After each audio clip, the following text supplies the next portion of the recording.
Алла тағала адамзат пен жындар үшін бұл өмірді сынақ етіп берген. Сынақтан өткендер жұмаққа, өте алмағандар жазасы ретінде тозаққа барады. Жындар мен адамның бұл дүниеге келудегі басты мақсаты өзін жаратқан Аллаға құлшылық ету.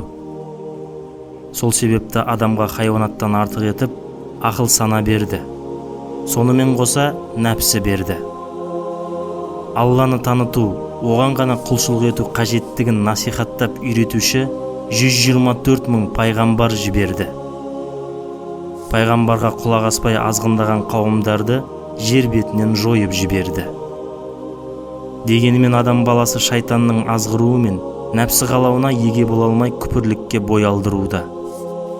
Адамзатқа көктен түсірілген қасиетті кітаптар арқылы екі дүниеге қатысты барлық құлшылық пен харам халалды үйретті. Ақыретте өмір болатынын, әрбір адам Алланың құзырында бұл өмірдегі амал үшін есеп беретінін, және жақсы амал үшін жәннат, жаман амал үшін тозаққа тасталатынын да айқын айтты. Ақыретте амалдарды өлшейтін таразының болатынын, сырат көпірінен өтетінін де хабар берді. Міне сол сырат көпірінен өте алмаған пенделердің тозақ отына лақтырылатындығы да ескертілді. Жаһаннам кәпірлер мен мүшриктердің және мұнафықтардың мәңгілік азап шегетін мекені деп Құран баяндады. Ал күнәһар мұсылмандар істеген күнәләрінің деңгейіне қарай жаһаннамда жазасын тартып, жүрегіндегі иманның арқасында соңында жәннатқа барады. Құранда жаһаннамның түрлі есімдері мен дәрежелері де келтіріледі. Жаһаннамның қандай екендігі, имансыздардың онда қалай жазаланатындығы Құранда жан-жақты кеңінен баяндалған. Тозақтың отына адамдар мен тастардан құралған. Жаһаннам азабын тартып жатқандардың ішетіндері ыстық қайнаған су мен қан аралас ірің. Тозақ олар үшін бейне бір зындандай болып, олардың дене бітімдері жанып біткен сайын ет пен тері қайта кигізіліп мәңгілік азап шегеді. Осылайша Алланың әмірі мен тыйымдарына қарсы келгендердің жазасы адам айтқысыз ауыр болады. Енді бір сәтке көз алдыңызға елестетіңіз. Ал мен Алланың қалауымен барынша тозақта болатын көріністерді суреттеуге тырысамын, иншалла. Алла Исрафил періштеге екінші рет сұрды үрлеткен соң, барша адам баласы есеп беру үшін қайта тіріледі. Кәпірлер бастары салбырап, ауыр азаптың күтіп тұрғанын сезетін болады. Осы көрініс жайында Құранда былай дейді: тозақ ішінде олар үрейлері ұшып, қор болып көз сүзіп тұрады. Тәңірге ант етейік, оларды әрине шайтандармен қосып жинайды. Тозақтың жиегінде олар тізерлеп отырады. Соң әр топтың ішінен Аллаға ең күшті қарсылық еткендерін бөліп ортаға шығарамыз. Сөйтіп олардың ішіндегі тозаққа ең лайық болғандарын толық анықтаймыз. Ондайлардан тозақ басына бармай қалатын ешкім болмайды. Мұның өзі Раббыңның өзгермес үкімі. Сонан соң тақуаларды құтқарамыз да, азғындарды тозақтың жиегіне тізіп қоямыз. Кәпірлер топ-топ болып тозаққа қуылады. Жаһаннамға келгенде тамұқ есіктері ашылады. Тозақты басқаратын періштелер олардан: сендердің өз іштеріңнен Алланың аяттарын оқып беретін, бүгінгі жүздесу күні болатынын ескертетін пайғамбар болмады ма деп сұрайды. Ондайлар болған дейді олар. Бірақ азапқа ұшырау бұйрығы кәпірлерге тиісті болды. Тозақтың қақпаларынан кіріңдер, тозақта мәңгі қалыңдар, менсінгендердің баратын орны құрсын дейді періштелер. Нәтижеде кәпірлер мен күнәһарлар тозақтың қақпасының алдына барады. Тозақ қақпалары, яғни тозақ қабаттары жазасына сәйкес кәпірлердің баратын мекені. Адамдар Аллаға қарсы көпірліктеріне сай топтарға бөлінетін болады. Тозақ олардың барлығына ұйғарылған орын болғаны анық. Тозақта 7 қақпа бар. Олардың әрқайсысынан кіретін адамдар белгілі. Тозақтың ең төменгі қабатына бұл дүниеде 200-ді, яғни мұнафықтар тасталады. Мұнафықтар тозақтың ең астыңғы қабатына тасталатыны даусыз. Одан оларды құтқаратын медеткер табылуы мүмкін емес. Тозақ адам баласын азаптауға арналған мекен болғандықтан, кәпірлерге тоймай, қарсы келгендерді тастаған сайын тағы да тастауын сұрайтын болады. Құранда былай дейді: сол күні біз тозаққа толдың ба деп сұраймыз. Тозақ тағы да бар ма деп сұрайды. Кәпірлер тозаққа кірген соң, тозақ есіктері жабылып, ең ауыр да қорқынышты жағдайға душар болып, мәңгілік азап басталады. Біз тозақта болатын азапты тек шектеулі ақылымызбен ғана ұға аламыз. Ауыр азап жайында Алла тағала, ол күні күнәһарды Алла жазалағандай ешкім жазалай алмайды. Ешкім Алла байлағандай байлай алмайды деп ескертеді. Тозақта адамның 5 сезім мүшесі толықтай ауыр азапқа тартылады. Көзі жасқа берілсе, құлағы бақырған, ойбайлаған, шыңғырған дауысты естіп, мұрны ең жаман жиіркенішті сасық иіске толады. Тілі ең ащы дәмді, қан аралас іріңді ішеді. Терісі мен денесі отқа жанып, қайта жаңа тері бітіп, қатты азап тартады. Бұл бітпес азап мәңгілікке жалғасатын болады. Тозақтағылар осындай азаптан құтылу үшін, тіпті бір сәтке болсын тоқтауы үшін жалынып, жалбарынады. Бірақ ешкім оған жауап бермейді. Тозақтағы азап белгілі бір жыл немесе ғасыр емес, мәңгілік болғандықтан, ондағы кәпірлердің үміті үзіледі. Бұл өмірдегі үмітсіздікті онымен салыстыруға мүлдем келмейді. Тозақта тек адамдар ғана емес, жындар да азап шегетінін Құранда Алла былайша айтады: егер біз қаласақ, әрине жұрттың бәріне тура жол ұсынар едік. Бірақ мен тозақты жындармен, күнәһар адамдармен толтырамын деп әу баста үкім шығарып қойғанмын. Жындардың және адамдардың бір талайының тағдырына тозақ жазғаным рас. Жаһаннам азабының ең ауыры отпен болуы. Тозақ оты жайында хадисте былай дейді: жаһаннамның оты 1000 жыл бойы жағылды. Жағылғаны соншалық қып-қызыл болды. Содан кейін тағы 1000 жыл жағылды да ағарды. Содан кейін тағы 1000 жыл жағылды. Қазір ол қара болып қарайды. Әбу Хурейрадан риуаят еткен бір хадисте пайғамбарымыз саллаллаху алейхи уассалям тозақ оты жайында: сендердің мына оттарың тозақ отының 70-тен бірі ғана дегенде, сахабалар: ей Алланың елшісі, валлахи, дүние оты жеткілікті болмақ деді. Пайғамбарымыз саллаллаху алейхи уассалям: жаһаннам оты дүниедегі оттан 69 есе ыстық. Бұлардың әрбірінің ыстығы жер бетіндегі барлық оттың қызуы секілді деген. От адамның бүкіл денесін жағып, шыдауы мүмкін емес азап. Терісі мен майлары шытырлап жанып жатқан, жаны ұшырып шырылдаған адамды көз алдымызға бір сәт елестетер болсақ, тұла бойымыз қалтырары анық. Оттан қашуға тырысқан кәпірлерге, күнәһарларға, егер тозақтан шықпаққа талпынса, олар қанша болса да тамұққа қайта тасталады. Сендер сенбеген тозақ оты осы, оның азабын тартыңдар делінеді оларға. Тозақта пенденің бетін жағумен де азаптайды. Өйткені адам бұл өмірде тәкаппарланып, өзін өзгелерден артық санауы осындай азапқа ұшыратады. Тозақ отына беттері күйген сәтте олар: әттең-ай, Алла және пайғамбарға неге бойұсынбадық деп өкініседі. Құран тозақта азап шегетін кәпірлер жайында баян еткенде, олардың отқа жана-жана тозақтың отыны хәліне келетінін айтқан. Ал тура жолды тәрк еткендер тозаққа тамызық болады.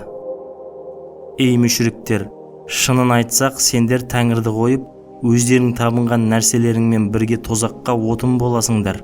Сендер жаһаннамға барасыңдар деп, Құранда осы мәселені анық түрде ескертіп өтеді. Әрине, тозақта отын болатын адамдармен қатар тозақ отыны да бар. Сол секілді кәпірлер бір-бірінің шоғына отын таситын болады. Бір-бірімізге мәлім Мәсәд сүресінде мүшрик Әбу Ләһабтың әйелі тозақта отын таситыны айтылған. Оның отын тасығыш қатыны да лаулаған отқа түседі. Адамның терісі өте нәзік. Міне сол нәзік тері отқа жанып азапталғандай, тозақта қайнаған суға салынып та жазаланады. Күнделікті өмірде қайнаған суға күйген адамның терілері пісіп, ісіп, сары суы шығып, жаны қиналып жүргенін көргенде, тұла бойымыз тітіркеніп жанымыз ашиды. Ал тозақта бұдан да бетер азап күтіп тұр.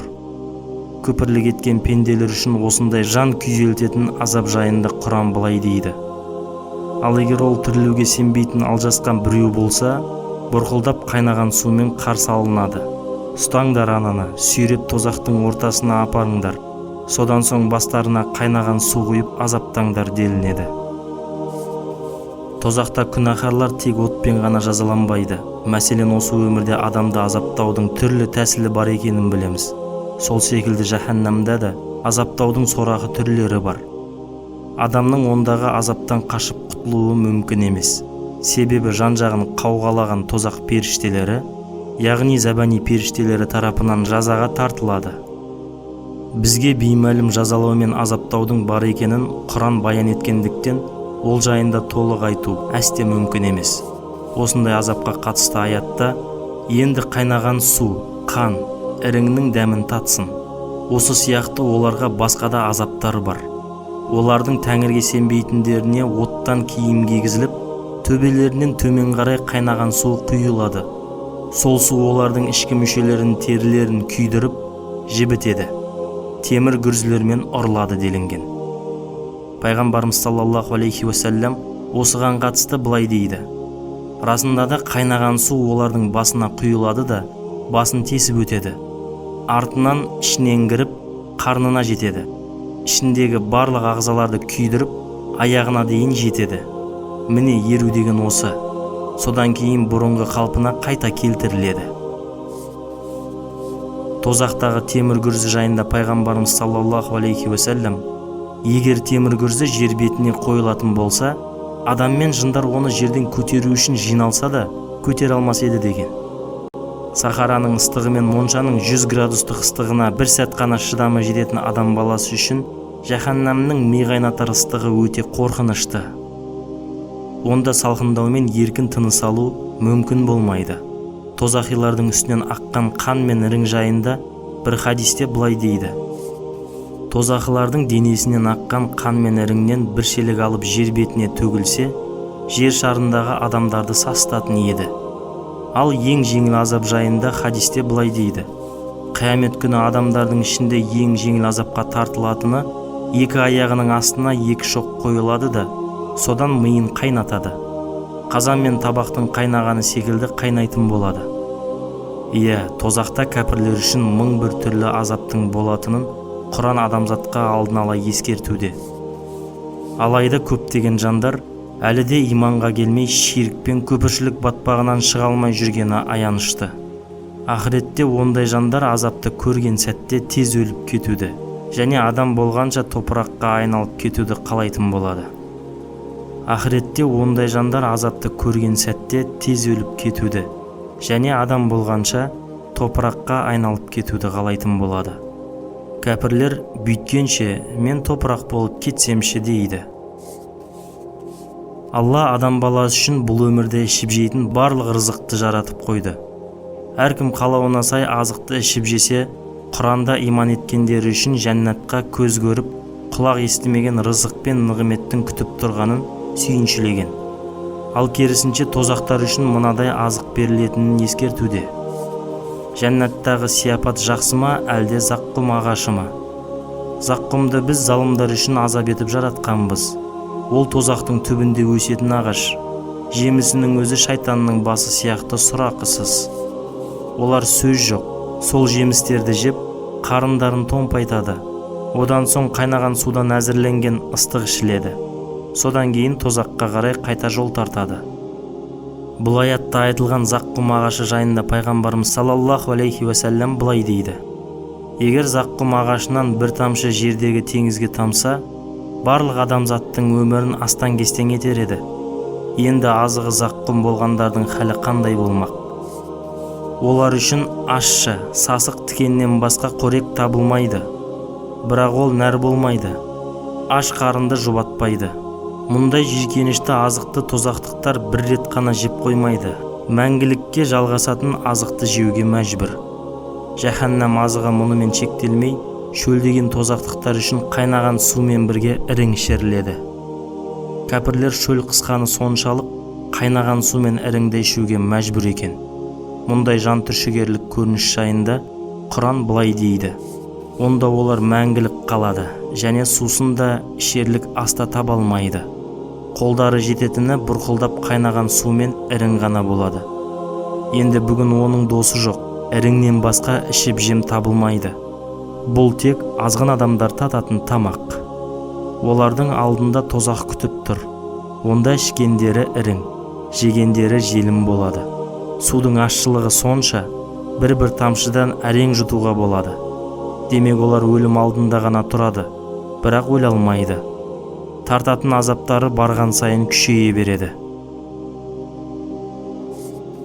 Тозақтың қызметкерлері деп аталатын зәбәни періштелер тозақтағылар үшін титтейді рақымшылық жасамайды. Олардың міндеттері Алланың әмірі бойынша тозаққа түскендерді жазасына сай азаптау. Олар өте күшті болып, тозақы пендені аяусыз жазалайды. Жазалау барысында Раббысына қиянат етпей, жазаны артық кем етпей, өз міндеттерін мүлтіксіз орындайды. Ей иман еткендер, сендер өздеріңді және бала-шағаларыңды адамдар мен тастарды отын етіп жағатын, рахымсыз, қолы қатал періштелер басқаратын тозақ отынан сақтаңдар. Ол періштелер Алланың әмірін екетпейді. Өздеріне не бұйырылса, соны орындайды.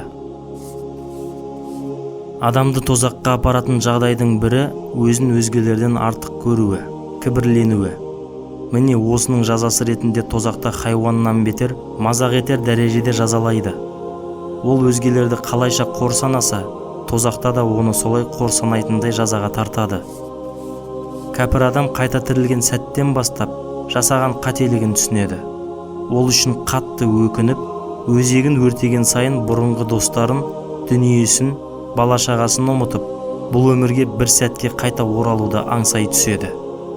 Құдайға жалбарынып, бұл өмірге қайта жіберуін өтініп, қайта келсе шынайы мүмін болатынын айтып, зар еңірейтінін аят былай баяндайды: ал соларды тозақ жиегіне айдап келгенде көрсең етті. Әттең, біз жарық дүниеге қайта барсақ, Тәңірдің аяттарынан бас тартпас едік және мұсылман болар едік дейді. Осылай жалбарыну сәті жалғаса береді. Тіпті зәбәни періштелерге де былай деп жалбарынады: тозақтағылар зәбәни періштелерге жалбарынып, сіздер Раббыларыңызға дұға етіңіздерші, ол бізге бір күндік азапта жеңілдете көрсін дейді. Сонда періштелер: пайғамбарларың сендерге айқын кереметтермен келмеген беді дейді. Олар: кереметтер алып келгені рас еді дейді. Періштелер: дұғаны өздерің жасаңдар, бірақ кәпірлердің дұғасынан пайда жоқ дейді. Әрине, олардың жалбарынуы еш нәтиже бермейтіні анық. Жәннаттықтарды көрсе, олардан су мен азық сұрайтын болады. Азапқа ұшыраған мұнафықтар мүміндерді көргенде, өздерінің де мұсылман екендіктерін айтып жалбарынып, көмек сұрауы екіжүзділікке бой алдырғандары үшін ғибрат болар деп ойлаймыз. Мұнафық ерлер мен әйелдер мүміндерге: тоқтай тұрыңдаршы, сендердің нұрларыңнан біраз алайық деп жалбарынады. Кейін қайтыңдар, нұрды сол жақтан сұраңдар деп келекелейді мүміндер оларды. Сонымен екі араларына тосқауыл қорған түседі. Ол қорғанда қақпа болады. Қақпаның іші рахат, сырты азап болады. Олар мүміндерге: ау, бізде сендермен бірге едік қой дейді. Солай, бірақ сендер өздеріңді өздерің күнәға батырдыңдар. Діннен шеттедіңдер, іске аспас арманмен алдандыңдар. Міне, Тәңірге жүгінетін сәт келді, ал сендерді шайтан алдады дейді мүміндер. Көріп отырғанымыздай мұнафықтардың да азабы кәпірлер секілді болмақ. Алла біздерді екіжүзді болудан сақтасын. Адам жан түршігерлік азапқа ұшырағанда барлық нәрсеге келісетіні белгілі. Міне, тозақтықтардың да осындай сәті жайында ардақты пайғамбарымыз саллаллаху алейхи уассалам былай дейді: Алла тағала тозақылардан ең жеңіл азапқа тартылған біріне дүние және дүниедегі барлық нәрсе сенікі болса, осы азаптан құтылу үшін соның бәрін фидая ретінде берер медің деп сұрайды. Сонда ол құл: иә, фидая ретінде берер едім дегенде, Алла тағала: сен адамның ұрпағы болған кезіңде осындай жан қиярлықтан да оңай болған бір нәрсе, яғни маған еш нәрсені ортақ қоспауыңды бұйырдым. бірақ сен маған ортақ қосуды жалғастыра бердің дейді. Олай болса, ақиқатты теріштеушілердің ақыреттегі азабы осылайша мәңгілікке созылатынын ұмытпайық. Ондай жандарға қайтар жол жоқ. Алланың әмірі мен тыйымдарын орындамаған, ақиқатты терістеген құл үшін тозақ азабы бірдей болмайды. Әркімнің жасаған күнәсіне сай тозақ қабатына тасталып жазаланатын болады. Құранда тозақтың 7 қабаттан тұратыны айтылған. Біріншісі жаһаннам, ең жеңіл азап берілетін тозақ. Бұл қабатта Хазіреті Мұхаммед саллаллаху алейхи уәсәлләмнің күнәһар үмметтері азапталатыны айтылады. Екінші сайыр, лаулаған отпен жалын, христиандардың азапқа тартылатын қабаты деп айтылады. Үшінші сақар, жаққанын жоқ ететін адам терісін күйдіретін от, яһудилердің жаза шегетін мекені. Төртінші жахим, лаулаған қызуы қатты от, мұртат, яғни діннен шыққандар мен шайтандар азапталатын қабат екен. Бесінші хутама, қып-қызыл қарыған от, Яжуж-Мажуж қауымы мен кәпірлер азап шегетін орын. Сонымен қатар Ғая шұңқыры осы қабатта. Ғая шұңқырына тозақтың барлық қабатындағы нәжістер, қан мен ірің жиналады. Бұл жерде зина жасаушылар, жалған куәгерлік етушілер, ата-анасына қарсы келгендер және мұнафықтар азапталады. Алтыншы ләзза, түтінсіз от. Мүшриктер, мәжусилер, сиқыршылар азапталатын қабат. Жетінші хауия, түскендердің көпшілігі қайтпайтын жер. Дінсіздер, атеисттер, өтірікшілер, мұнафықтар мекені. Егер тозақтың азабы болмаса, өмірдегі жақсы мен жаманның, халал мен харамның, ақ пен қараның, күнә мен сауаптың пәлендей маңыздылығы да болмай, адамзат жаратылысының да ешбір мәнісі қалмас еді. Әркім өз білгенін істеп, күшті әлсізді езіп, бейбіт қоғам құрумен өмір сүру еркіндігі мүлдем шектеліп, адамдық қасиеттен жұрдай болып, қадір қасиеттен айырылар едік. Сондықтан Алла адамның мәртебесін өлшеу үшін тозақ пен пейішті жаратты. Бұл қай тұрғыдан алсақ та, әділдіктің ақтуындай жаратушының бізге берген баға жетпес сый екендігін ұмытпауымыз керек. Құрметті бауырлар, Алла бізді жан түршігерлік азаптан сақтасын. Тозақтың азабынан Аллаға сыйынайық.